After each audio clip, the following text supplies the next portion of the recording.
Ladies and gentlemen, it's time for WWE Creepypasta. Tonight's reading, Chris Benoit DVD. I've been a big fan of pro wrestling since 1996. My favorite superstar for a long time was Chris Benoit.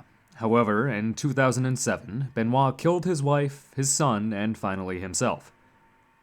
The incident became highly infamous, resulting in new legislature and a complete cleansing of Benoit's career from WWE's archives. It was also shocking for all those who followed Benoit over the years. The strangest thing happened on the 1-year anniversary of his death. Searching on eBay, I found a Chris Benoit DVD. The price was $1, including shipping. I was amazed at such a low price, and thought no damage in buying what will most likely be a collector's item in the future. When the box arrived at my house, it was in good condition. It had 3 discs, all seeming intact and untampered. But in a pocket in the back of the set, I saw another disc. Its label read, 4th disc, deleted scenes and special clips. I wondered if this 4th disc was a new edition, but that never made sense to me, seeing that WWE erased him from their universe. Even in his lifetime, I can't imagine they would dedicate 4 discs to a wrestler made iconic by WCW, considering their own super creation, Triple H, only got 2 discs in his earlier box set. I first inserted the first disc on the tray of my DVD player. There was an unusually short documentary, a couple of longer matches, and some rather dry bonus features. Then the strangest thing happened. At the halfway point of duration of the current video clip, a pop-up message was displayed. It read, "Want to see more?" Out of jumpiness, I wanted to scream no. The message then changed. I expected it to read, "Go to disc 2," or something like that. But instead, it read, "Yes." I was all like, what the fuck? I was scared already. The disc ejected by itself. I was creeped to death. I had checked the set. I saw in the box that the 2nd and 3rd discs were missing. The 4th disc was still in its pocket. I put the 4th disc on the DVD tray and the feature started. There were strange messages that popped up occasionally on the TV screen. They said, "Do you know who did this?" Or, "Chris didn't kill them." These messages lasted 2 or 3 seconds. It then showed us the living room of what I assumed to be the Benoit family. Chris, in the distance, was holding something to the dresser in his bedroom.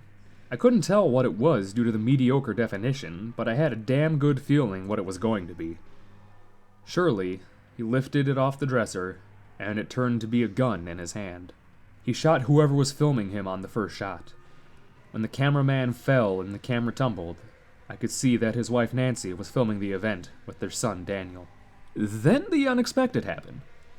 Behind Benoit, in the window, there was a man that looked like an agile gargoyle. He wore an evil grin to his face. He snatched Benoit's gun. He shot Benoit in the back of the head 15 times in a row. Benoit somehow still seemed barely alive. The gargoyle was laughing like a devil. I was about done with this. Pictures of dead and mutilated Danny, Nancy, and Chris were blaring on my TV screen. There was a title above these pictures that read, "Dead." It shifted to, "You are next." It shifted again to a language I was completely unfamiliar with. I stopped the DVD player and called the cops. I told them to get over here and look at what I had, but the phone lines were broken. Scared shitless, I scrambled about the room. I came across a strange note that said, "Chris, Daniel, and Nancy were killed by a gun, and I will kill you with my bare hands." I ran to the door and left the house. I saw the gargoyle hunting in my living room. I wanted a gun, but I found that the 4th disc was still in my hands. I had never let it go. I threw the 4th disc onto the ground. I stomped it until it was broken. When it snapped in half, I set the 2 halves on fire. The gargoyle vanished. Later, I called the guy man who sold the DVD on eBay. This is what he said to me. "Your immortal power is all that I require. Now, the prophecy shall be realized. Your annihilation will not be in vain. You will live on. I am your vessel.